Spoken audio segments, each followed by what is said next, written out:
Hello, everybody. Welcome to the Slowtwitch podcast. We have got a non-triathlete on the podcast today.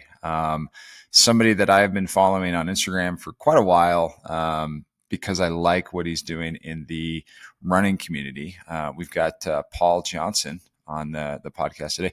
Paul, thanks for joining us. Yeah, of course, Eric. Thanks for having me. So, dude, you do some crazy stuff. Yeah, a lot of miles. Yeah, okay, so talk about so the first thing I want to know is when did you start running long distances? Because you're in the Navy, correct? Like you're on ships, Yeah, small so ships. Like it's, how do I you mean, small to scale, right? Um, yeah, so I didn't, I ran in middle school. My parents made me do track. I hated every minute of it. Um, and then high school and college, I really didn't do anything either. College, I kind of got into triathlon a little bit. I've done every distance at least once. And then after my junior year of college, I was like, all right, I've done it. I want to do something new. So I kind of fell off. And then immediately once I graduated college, doing the reserve officer training corps through the Navy and Penn State where I went, immediately commissioned into the Navy, and my first tour was 2.5, 3 years overseas in Rota, Spain on a ship, right? And so being on a 500-foot long, 60-foot wide piece of steel, it's really hard to run and work out to some degree.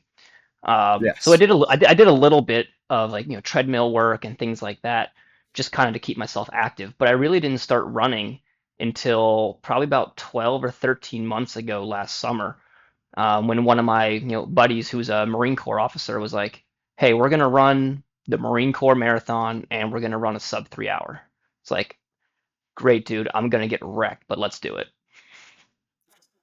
So okay, so wait, you just started running seriously 12 to 14 months ago. Yeah, because I had run. I've done like the Philly Marathon before. I had done some of the triathlon in college, and then about probably June last year, my friend's like, "Hey, let's train for the Marine Corps Marathon. Let's try to go fast." And so we started training on our own separately, probably doing 40, maybe 50 miles a week. Um, and that was like the start of my, I guess, call it my running career of most You're recently. I call it addiction, but yeah. A Because little bit. okay, but how many? Because you've done multiple 50 milers, 100 milers this year already. Yes. Um, So my first ultra was it was almost 2 years ago. So when I first got to San Diego after Spain, I was on another ship in San Diego, and one of my friends out there, she's like, "Hey, let's go to Arizona and run this 50K in the desert."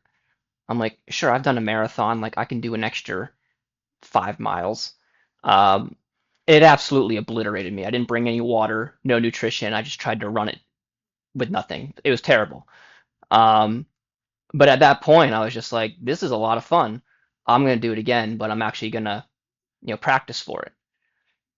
And that was in my head, but I never really did anything with it until um, I ran the Marine Corps marathon a year later, and then I had met Andy Glaze.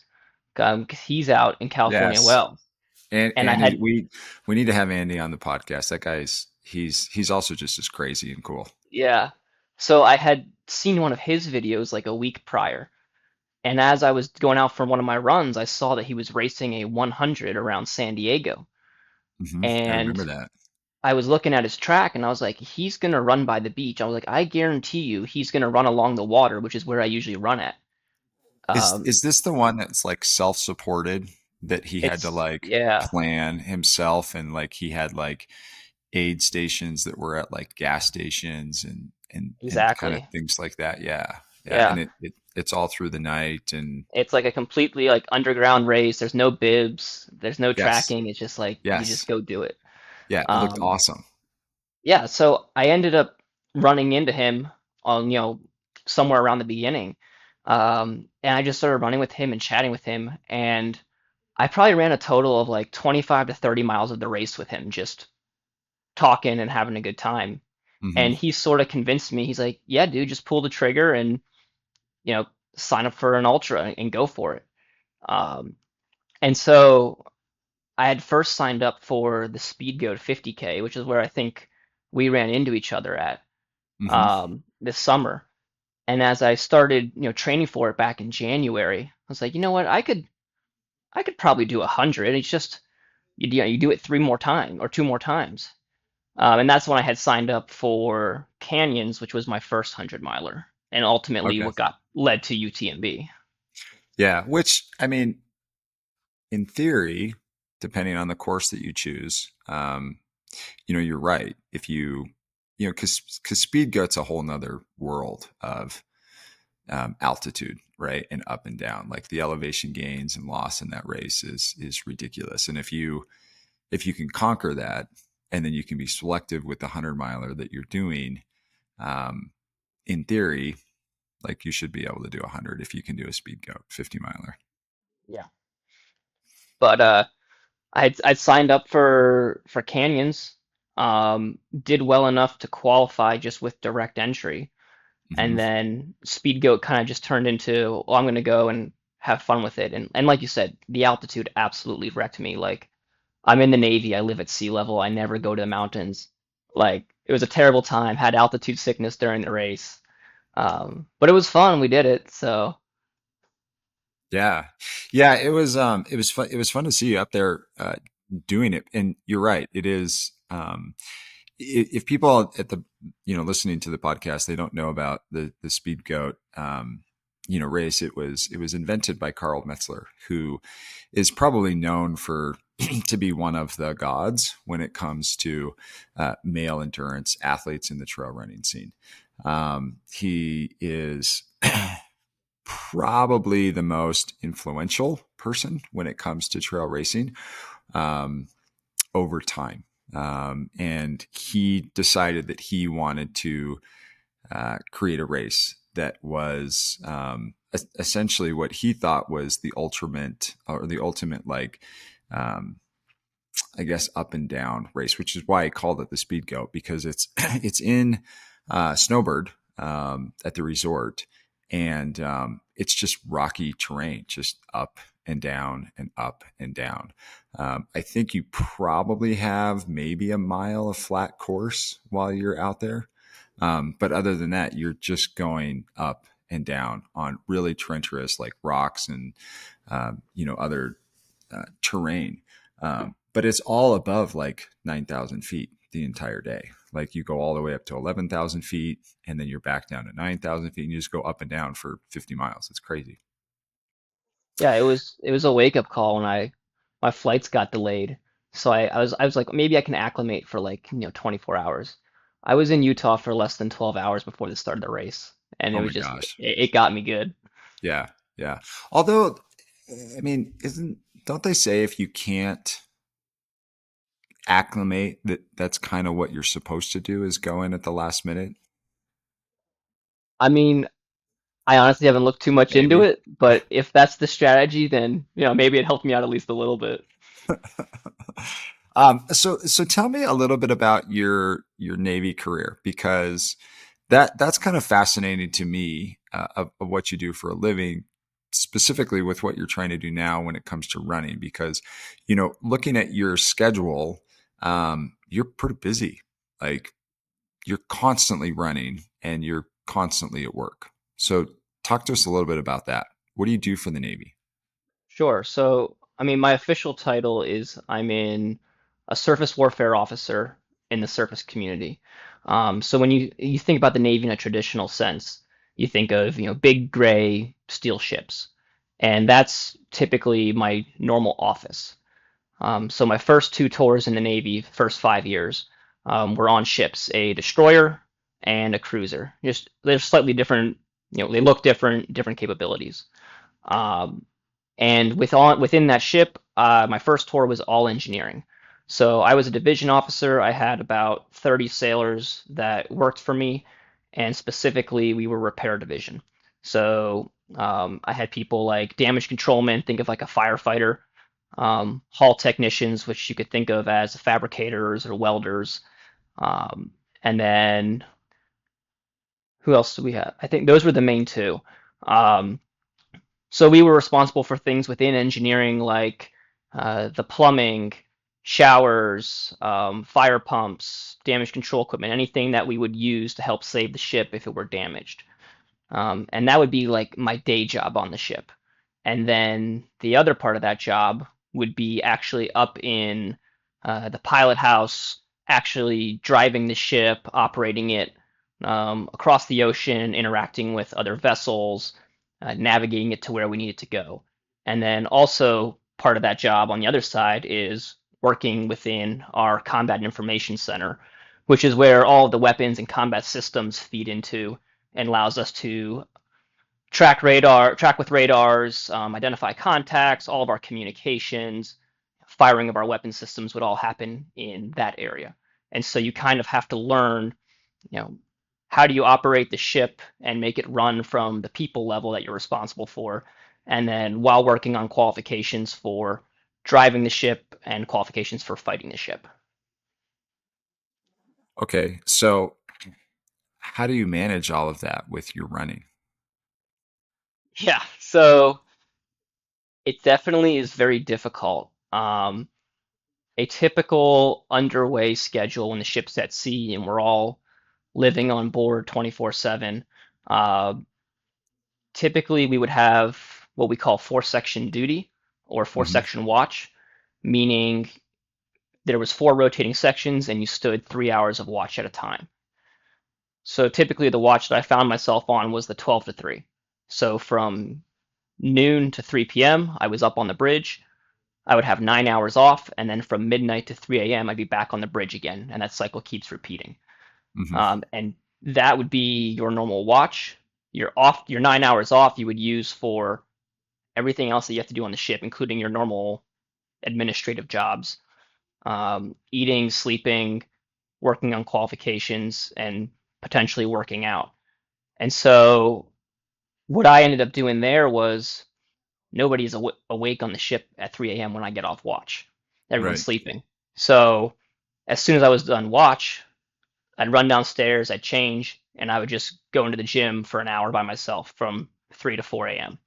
And that sort of became my time. Or if my section shifted to, say, like the 3 to 6 or the 6 to 9, I'd usually work out during lunch or during dinner when there are less people down there.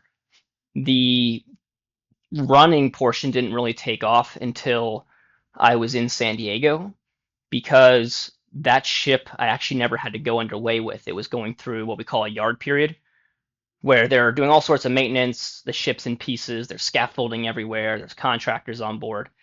So it's a little bit more of a normal office schedule that you could think of.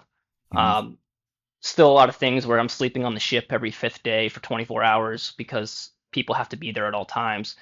But you just sort of make it work, and that made it a little bit easier not having the ship underway all the time. Yeah. Um, so are you based out of San Diego now, currently? So I was in San Diego for about a year and a half, and then back in January, I transferred to my new duty station, which is You're, in Newport, Rhode Island. yeah, exactly. And this is what we call a shore duty. So Hmm. when you're on a ship, you're on your sea duty, you're a deployable force. Shore duty, this is kind of like the payback tour, where it's like, hey, we've been working you pretty hard for the past 5 years. This is a little bit of time to kind of recuperate and relax. So I work at a normal office job at a schoolhouse. So a lot of the division officers, the role that I was filling before, those are the people that I'm teaching right now before they head out to their second ship. And so I have a much more solidified schedule where, hey, the workday starts at 8 and it's typically finished around 3 or 4 p.m. Okay. Now, talk to me through your daily grind now, because it seems like you get up and you get going around like three, 6:30 in the morning. Like at least that's what it shows on your Instagram channel. Like, and then I mean, you're up early, man. Like Yeah. getting it done. So talk to us a little bit about your daily grind and how the other thing that I have like a really big curiosity is how do you keep yourself mentally sharp so that when you're in this really important role at the Navy where it sounds like you're instructing people where there's no conflicts there, right? Hmm. Because that's got to be like I I get done with the workout and I'm just like I gotta like take a break, man. It seems like Yeah. you and Andy, right? Going back to Andy, because he's a fire captain Yeah. in California. Like you guys have like really important roles, and it seems like from the outside looking in over the last year, you guys are very effective in those roles. Like like Andy's praised by his his firehouse. Like all of those guys that work there are just like, this guy's the man. But every single weekend he's like doing this 100, 200, 300-mile races, and I'm just like, how in the hell does he do all of this stuff? And I kind of feel the same way with you, where I see these like early morning, long ass runs, and then you go straight into the Navy and you have very important roles. How do you manage that? Honestly, for me, it's like as long as I don't stop, like if I just keep moving and keep doing something, I'm good. But if I have like an hour where I'm not doing something, man, it feels like it's lights out. Like Okay. it takes a toll on the body for sure. Um, but I mean, in terms of the daily schedule, you're right. Probably within the last month or so, what it's kind of turned to is I'm usually up at 3 a.m. And my rule is like I've got 30 minutes. So by the time 3:30 hits, I got to be out the door and I got to be running. Um, that'll usually be it depends, probably anywhere from like 10 to 16 miles starting at 3:30 in the morning. Um, that allows me to get back before 6 to my house, probably by 5:30, and then at that point I can run over to the gym on base, which is the building's right next to where I work, which is super convenient. Um, do 45 minutes to an hour at the gym from like 6 to 7 or like 6:30 to 7, and then immediately roll over to my office, shower in the locker room, and go up. I'm ready to start before 8 in the morning. Um, After the workday, I hate working out in the afternoon. That's usually why I wake up so early to get my workouts in, and it Hmm. just makes me feel better throughout the day. Um, but there are a lot of times where I've got additional miles that I need to clock in at the end of the day, and so usually when I get home, I'll probably try to take like a half hour to a 1 hour nap. Hmm. Doesn't always work out, but I'll try to get that in, and then I'll go do another anywhere from 5 to probably 10 miles in the evening. Um, at that point, it's just kind of taking care of my normal routine stuff that I have to take care of, daily life activities that need to happen, eating, errands, whatever it may be. And then by the end of the day, it's probably I'm not actually going to bed until about 11 p.m., 11:30 most nights. And So part of that is just, yeah, okay, wow. So like 4 to 5 hours of sleep at night. yeah. So I think my average sleep is anywhere from like 3.5 to 5 hours a night. Okay. Um, some of that is self-induced with the schedule, and some of it is also just like I've got terrible sleep issues that we're still trying to figure out. Okay. All right. But Yeah. part of that is it's just I'm just as tired as anybody else, but it's like if I just keep myself moving, I'm Yeah. okay. Yeah. Wow. I shouldn't complain when I don't get my 6 or 7 hours that I need. Is that what you're saying? Talk to me about the gym. What do you do? Because you run every single day, correct? Yep. And you have like a personal like record going that you kind of keep count? Like how many days in a row have you ran without missing?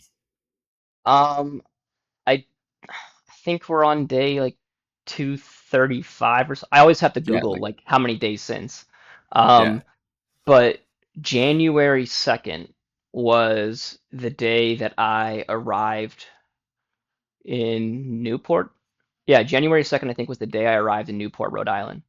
And Hmm. from that day, I said, I'm just going to run every single day. And I've Yeah. been doing it since. Yeah.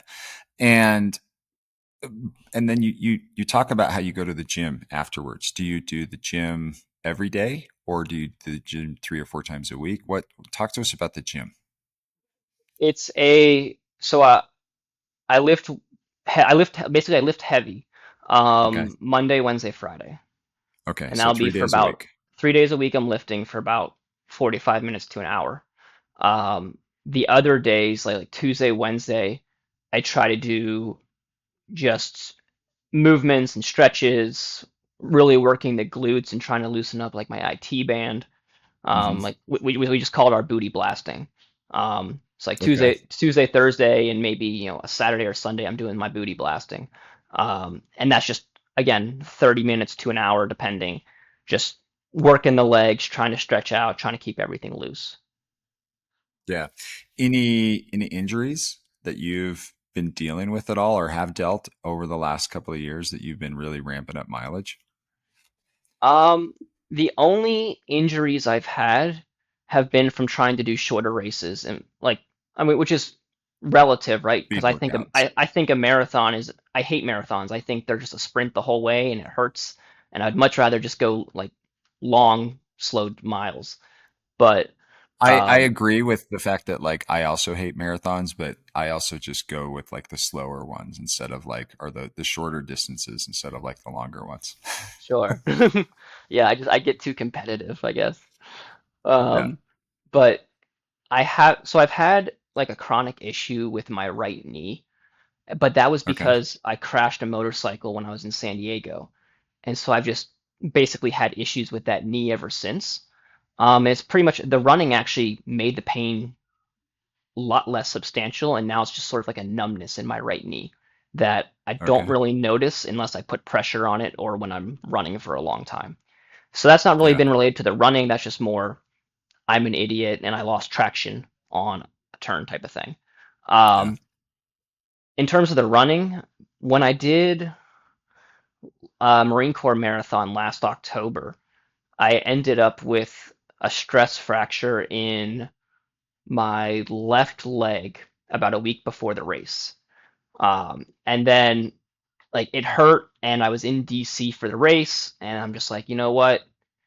It's we hadn't really confirmed that it was a stress fracture. It was just very painful. So I ran the race anyways. And then I kept running on it till like the end of November and then finally I got the Navy to give me an X-ray, and they're like, "Yeah, you have a stress fracture. Please stop." So I had to take probably 3 weeks off in December, and that was when I Hmm. was getting ready to move from San Diego to Newport. Um, and then that was sort of the catalyst where it's like, "Hey, you're out of the boot. You can start running again. Oh, by the way, you're in Newport now." So it was actually like a very nice transition to kind of move into. Well, I'm just going to start running all the time because I miss running. Hmm. Um, Then when I did the San Diego marathon in, I think, end of May, beginning of June this year, was having really tight quads or really tight, yeah, quads going into it. And then at the end of the race, like my left hamstring was just smoked. I probably did 3 weeks where I only ran like a mile a day, and it was my slowest miles, like 12 to 13 minute pace, just trying to keep the streak going with the running every day thing, as well as at least being somewhat considerate to trying to get that thing back together. Um, Hmm. Yeah. though those are really the only things I think. I had a bit of a calf strain. It always seems to be my left leg, and I think that's partially due to the camber of the road that I'm mostly running on. Okay. Um, but I had a little bit of a calf. I had a calf strain from Eastern States 100, and we worked through that. It's good to go now. But those are really the kind of the only things. adjust my schedule a little bit to try and ease the miles a little bit and some other stretches and working on those body parts. Um, Hmm. but mostly it's just I keep moving through them and take a little bit easier and let them heal up a bit. Yeah. Do you have a coach? I do. He's actually in the Navy as well, which is nice because our personalities kind of match each other a little bit. He's usually having to talk some common sense into me when I want to do more miles, but it's definitely It's been what very nice coaches are having, for. yeah. That's what I told him when we first started talking. I'm like, I need somebody who's gonna call me out and call me an idiot for what I'm doing Yeah. sometimes. But most of the time, if people tell me I can't do something, I'm gonna want to do it. So Right. we'll work through that. Right. Ah. But yeah, he's in the Navy as well, so he's been helping me with a lot of things, not just like the plan, but like, hey, we need to fix your form a little bit. And that Yeah. alone has just like made huge leaps and bounds for how much I'm able to do. So, okay, so you're up at 3 a.m. You run basically until 4:35. Well, so you're up at About 3. 5:30 or You so. start at 3:30, right? You've Yep. got a half hour to like get your shit together. And then you run a couple of hours, and then you go to the gym, and then you go to work, right? Where you instruct Navy personnel. You get done. You've got other things that you're doing in your life. You try to take a nap, and then you're in bed by 11:30 at night. Talk to us about fuel and how you fuel this lifestyle from an eating perspective. Like, Yeah. because I know Andy's vegan, isn't he? He is, yeah. Yeah, like that's insane to me that he can do all of that while being vegan. But how do you do it? What are you vegetarian? Do you eat meat? Are you vegan? Like what's the deal there? Yeah, How many so calories do you eat a day? So many the questions, man. yeah, where to Rapid start? fire. Okay, so I mean, I guess to start, I don't put any dietary restrictions on myself. Like you said, I'm not vegan, I'm not, vegetarian or anything like that. I'll eat pretty much anything. Yeah. Which Nutrition's is fine. definitely. I don't want to like, just real correct. Like, just I got to take a moment. Like, if you want to be vegan, like that's fine. What I mean Oh by yeah, I Andy mean, is, it's it's whatever just, you it's want to just, do, it's whatever works for you. yeah, it's impressive to me that somebody can be so active and need so many calories and limit the amount of types of foods that you can get Mhm. those calories from. That's what I find that's just crazy, particularly with Andy, right? Because I'm Yeah, just it, like, it creates a man, like different that's set of just, challenges to get those yeah, nutrients. right, But it's just once you start doing it, it's just like any other diet or anything else that you eat or do. Like once you start doing it, it becomes you don't even think about it. It just happens. yeah, that's a good point. Um, but I probably at the peak when I was doing probably about 130 to 140 miles a week, which was back in March. I was doing about 5 to 6,000 calories a day. Right now, I'm probably doing 4 to 5,000, just because I'm not doing quite as much volume as I was before. Um, and a lot of that comes from, like, honestly, potatoes. Like I love potatoes. Like I It's will go, nuts. I'll go They're through a not very 10. calorie rich, man. Like, No, they aren't. But when you load them up with like cooking oil, mayo, ketchup, barbecue sauce, like I can lot start of adding up. soybean oil. Okay. Yeah, I can start adding up a lot of calories in them. And like I absolutely love them. I'll go through a 10-pound bag of potatoes a week, like no problem by Oh yeah, myself. you'd have to. Um, and so that like I make a breakfast sandwich, a fruit smoothie every morning, um, peanut butter, uh, English muffin with some peanut butter or Pop Tarts in the morning, and then whatever throughout the day. But one of the things that I've been kind of working towards and practicing is getting better at, especially my nutrition while I'm running, because I've always been not that great at it.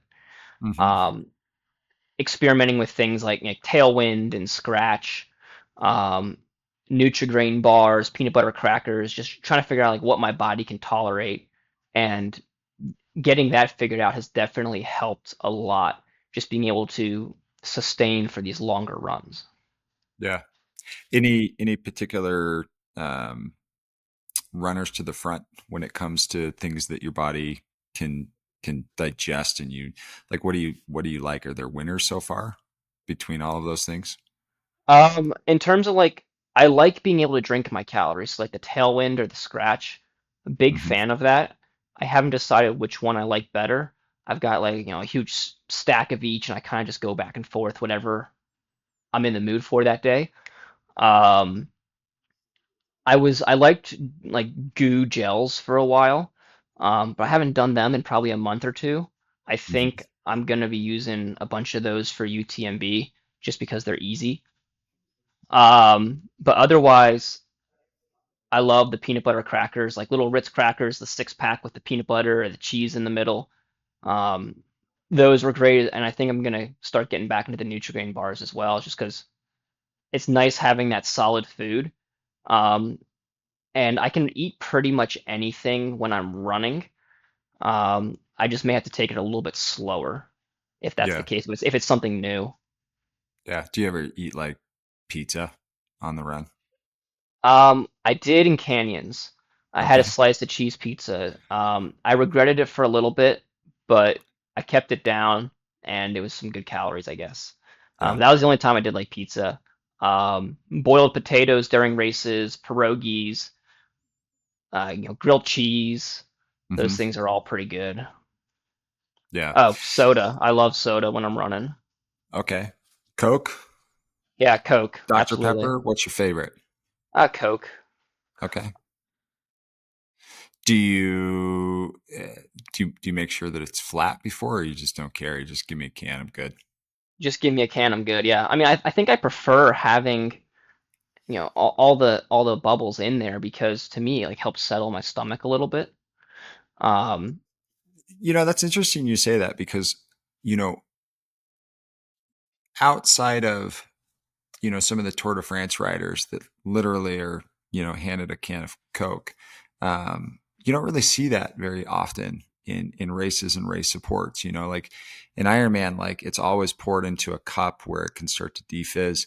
But I noticed at Speed Goat that a big portion of their water was sparkling water on top mhm, of and and I was surprised at how many people wanted sparkling water versus flat water during those aid station stops. And I was like, it kind of took me back for a second, because I was just like, geez, man, like, wouldn't it give you a little bit of gas? And to their point, they were like, yeah, but it calms your stomach down. So I was like, interesting. yeah, I mean, there's the benefit of it. It's like you get that hit of sugar, immediate sugar from the soda. You get the calories, And but the then like caffeine, and depending the on the soda caffeine. too. But that other part is like what we just talked about is with if usually if I feel terrible, I get food in me and I feel better. Yeah. But that can take a long time for that to actually happen, even after eating. But getting that carbonation in me, just not instantly, but pretty quickly, it like helps settle the stomach for me. Yeah.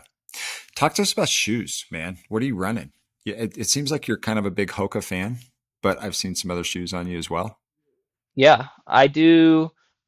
Pretty much all my miles are in Clifton Nines for the Hoka. Um, I'll do my trail running in Challenger Sevens, which are Hoka as well. I've done my marathons in, what was it, the Rocket X2. Yep. Um, I tried on, I don't even remember who, oh, A6, I think. I tried on an A6, I think Glycerin is maybe the name of it, or Nimbus. I think it's a Nimbus, A6 Hmm. Nimbus. Because one of my friends, she is connected to A6 in some way, so she was able to hook me up with a pair, and it was okay. Wasn't anything crazy to me, but I just felt like I didn't quite have the stability that I had in the Cliftons that I usually run in.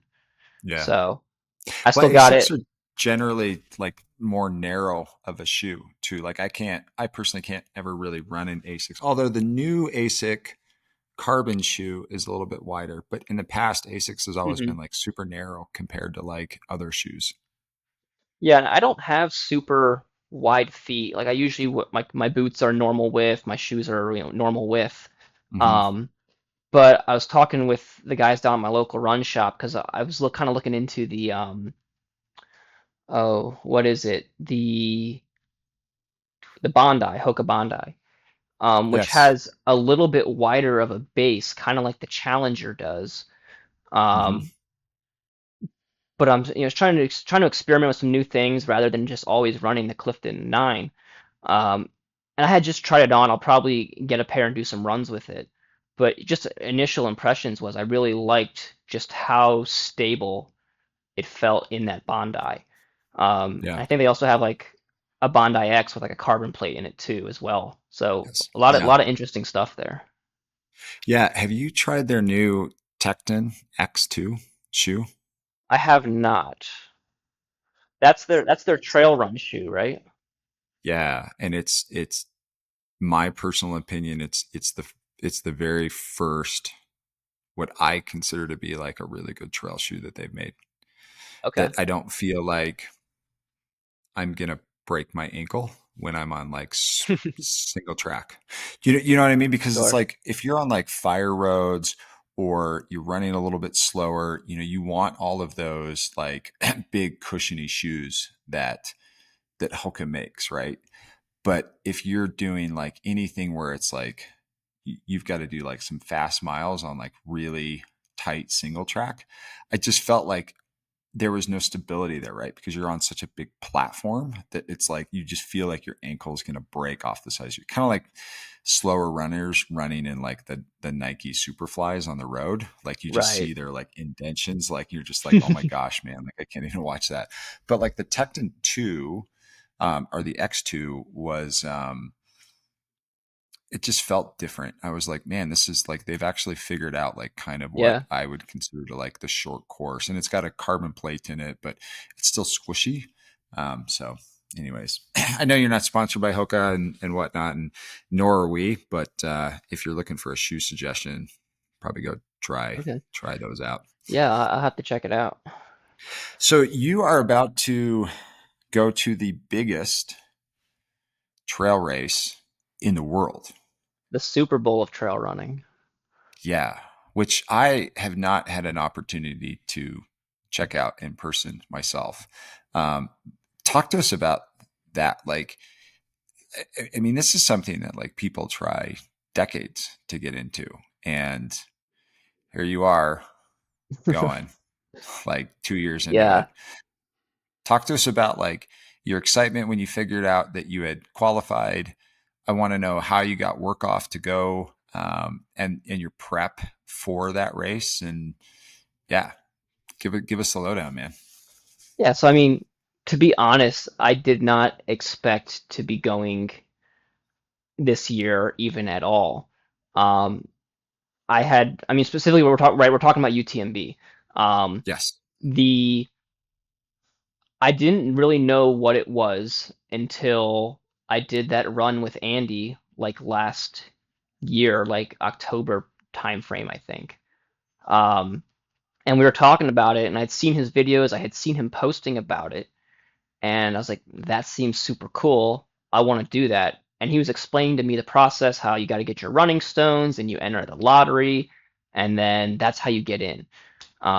Which led to that initial going to Speed Goat and then signing up for Canyons as well.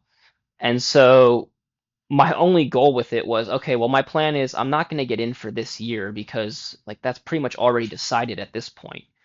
All Hmm. I'm going to do is I'm going to do these races, I'm going to get my stones, and then in 2 to 3 years, I'm going to enter the lottery and hopefully I get in. Maybe I don't.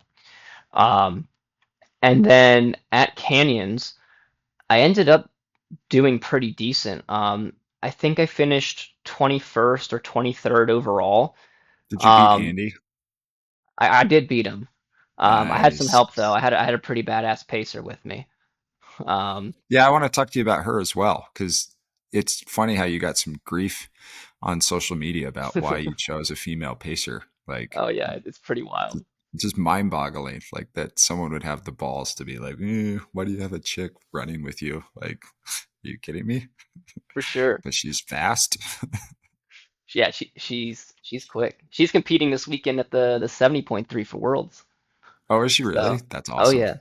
Um, but yeah, so I did the race. I got my 8 running stones because it was, a World Series, and I just kind of moved on with my life. I was like, "Oh, did I do well enough to get in?" I looked, I'm like, "No, I'm 20 plus places. Like, no way. Everybody who beat me is in my same age group. There's a bunch of pros up there. That Hmm. was fun, cool, whatever. I got my stones. I'll apply in a couple years." And then like a month later, I got an email from UTMB, and they said, "Hey, congratulations. You qualified for your age group. You have direct entry for UTMB this year." And I was just like, "What?" Like, I was like 20th. And I immediately texted Andy and was like, "Hey, is this like a legitimate thing?" And then he had gotten the same email for his age group as well. And I guess what it sounds like is they opened up additional slots because of with Canyons being its inaugural 100-mile year, and then Hmm. also with, I guess, UTMB is like they're calling it like the championship race for this Yep. year. So they opened up all these additional slots, and I guess somehow that had afforded me some extra slots that was enough to bump me into the direct entry. So that's how I got in. Honestly, it was pure dumb luck. Well, I mean, a little bit, right? Like some luck definitely on your side, because what happened here is Iron Man, right? Basically bought the rights to North America for UTMB, and Hmm. so and with that came more American slots, so that more Americans can get into UTMB, so that it can help drive the global, um, you know, awareness of the event. Hmm. Because I mean, until Ironman, and I don't classify myself as a trail running expert at all, but until Ironman, you know, bought that, whatever it is, the North America rights, I didn't know what it was,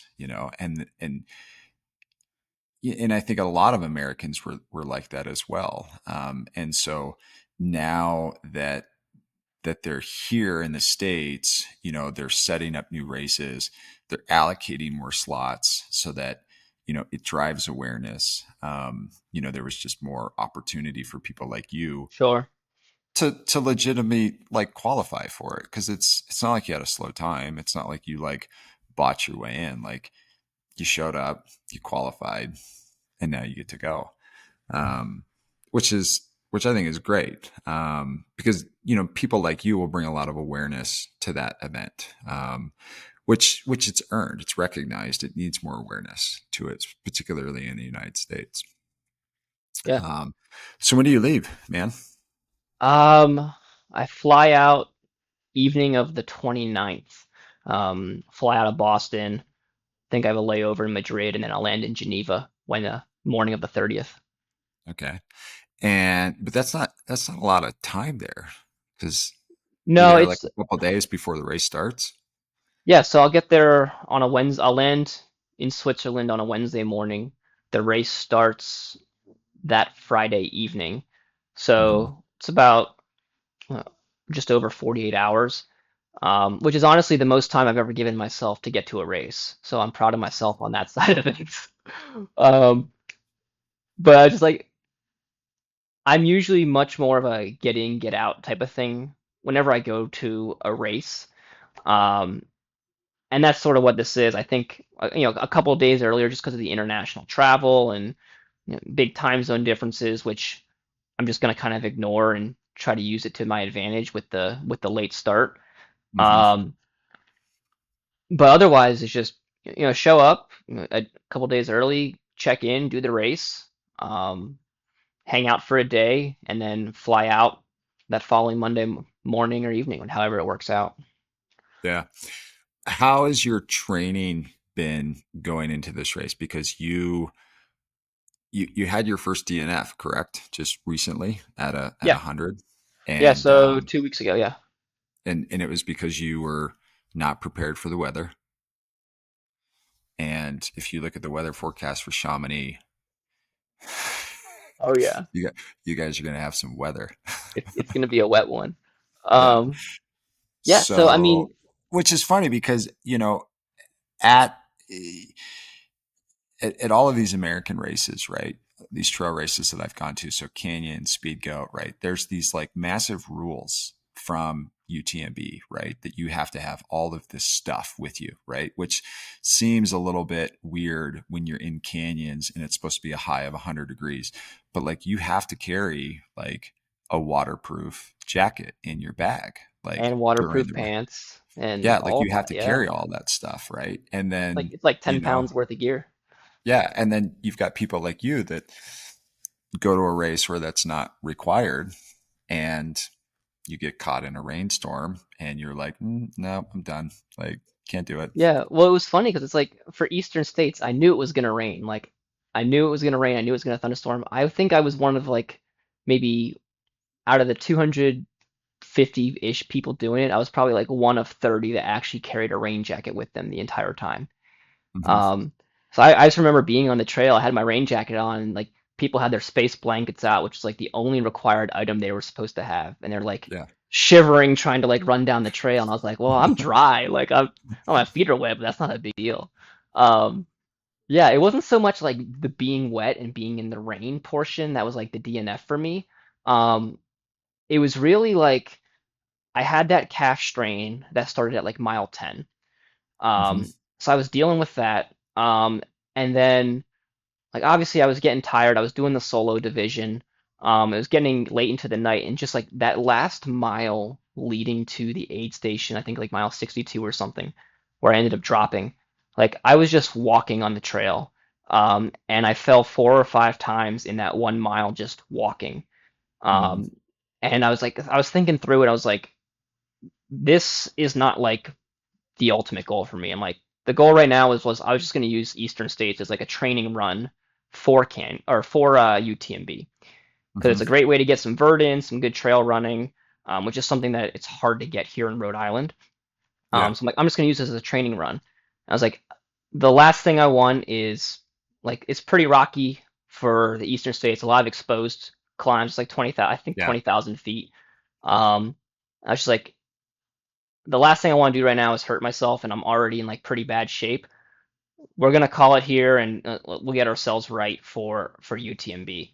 And that's ended up being what happened. It was super frustrating because I'm like I said, I'm super competitive. I'm like I know I can finish this race if I just even if I just walk the rest of the way, I can get there. Um, but I just I wasn't confident in my ability to stay upright. So Yeah. Now, who joined you on that bus back to the start line that wasn't prepared for the rain and the cold? oh yeah, that was Carl from Speed Carl. Goat. Yeah. Yeah. Uh-huh. Well, Yeah. it was funny because I remember starting the race, and like I'm not the fastest guy out there, but like I'm gonna force my way and be at the front of the start line just to like take it all in. I Yeah. remember looking over and seeing him standing there, like tricked out in all his Hoka gear, and I was like, man, that's pretty cool. There's like a sponsored athlete here. That's awesome. And then we kind of ran with each other for a little bit, and then we never really saw each other the rest of the race. And as they were getting like the meat wagon together to drive me back to my car because I didn't have a crew with me, uh, they're like, "Hold on, we got one more person that has to go." And he was, sitting under this tent at the same aid station. Again, didn't recognize him. Like he had changed clothes at this point. He's just like, "Yeah, all right, let's go. Like, let's hop in the van." And we were talking in the car. Um, he's like, "Oh yeah, this never happens for me." He's like, I got chafing. I never get chafing. He's like, I didn't have any like change of clothes. He was completely soaked. Yeah. He was saying how he's like, if I go out tonight, like he's like, I know I'm gonna freeze, and we're just gonna have issues. It's just not worth it. Yeah. And we started talking more, and he was saying how he was the race director for Speedgo, and I was like, I just pieced it together. I'm like, oh my God, you're Carl. I didn't even realize it. Yeah. Um, Yeah. but yeah, it was a good 40-minute ride home, just kind of talking about ultra and running and all of that stuff. It probably made you feel a little bit better, didn't it? Like you Oh, for weren't such a sure. wimp. Yeah, I was like, all right, I feel a little bit better. I'm like, I'm still frustrated with myself. I'm still upset, but it's a little bit better. Yeah. Um, so okay, so over the last like year or so, you've obviously gained a little bit of a pretty substantial social following, right? And one thing that I've noticed about um, you particularly is you and Andy are the same kind of, individual, right? Where you just seem to be someone that is doing your own thing, but trying to inspire others to get out there and do it as well. Do you have any plans with your social following that you have? Because it's pretty impactful. Like, you have the ability to impact a lot of people within not only the current running community, but people that are also interested in becoming a part of that community. Yeah. It's it's interesting, right? Because when I started doing the social media thing a year ago, it's like, hey, I've got, I made it to 1,000 followers. Like that was super cool. And 1,000 becomes 5,000, and then I remember when I hit 10, like Andy texted me, he's like, congratulations, man, like keep it up. Um, like you're doing some great things there. And then out of nowhere, like I got to like 25, and it blew up like 20,000 people over 2 days. Um, and it's been like pretty steadily climbing since. And the most amazing part is like posting the content is fun, like it's rewarding, but getting like messages from people probably, a couple times a week who are just sharing some of their stories where they're saying how my one video about, running in the rain made them want to go run a 5K, and now they're going to go do their first run, and they had so much fun with it, and they're going to keep doing it. Or it's helped them in some other aspect of their life, and that's super amazing to see. And I think something really cool about the running community is, as much as it is a competition with other people, it's really just about a competition with yourself and what can you push yourself to do? How can you improve yourself? And having those little victories, and the community itself is so supportive.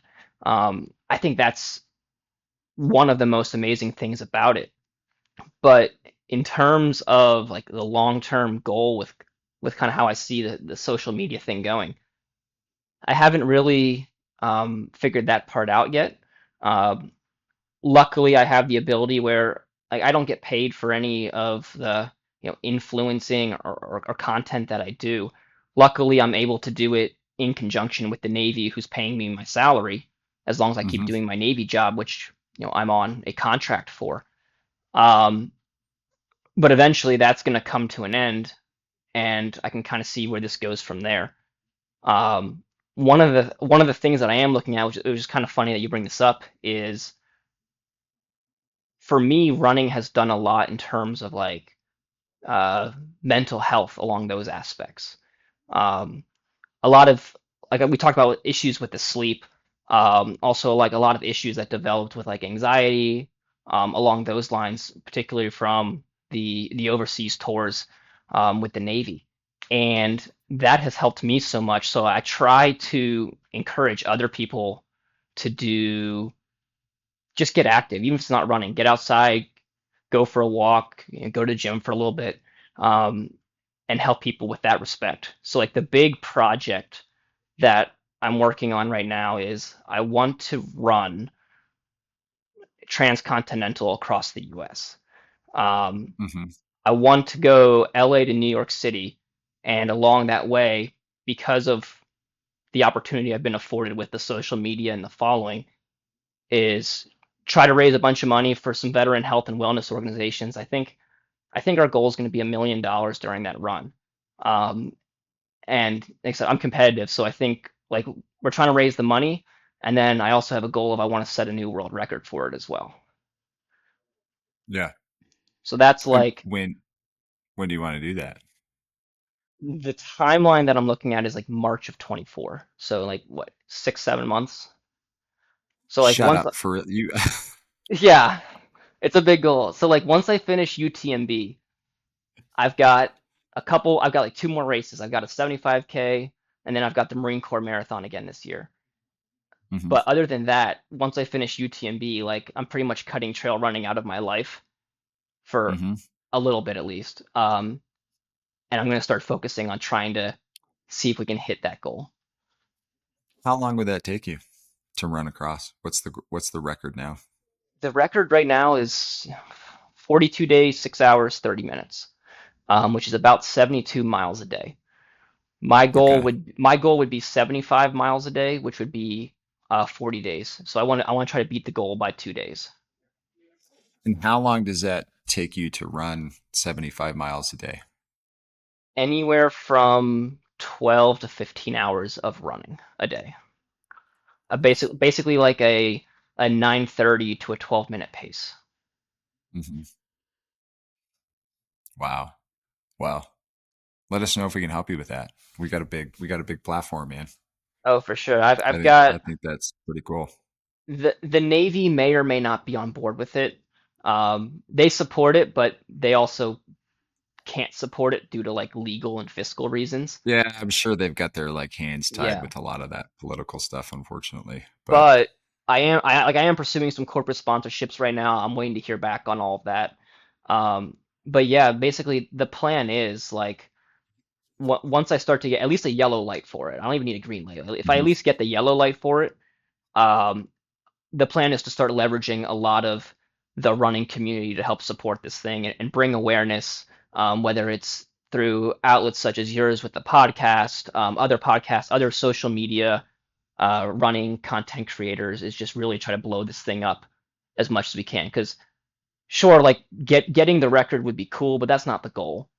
The goal is to mhm. get people out and moving and raise awareness. Yeah, That's the goal here. yeah, that's awesome, man. Well, Paul, thanks for taking the time today, man.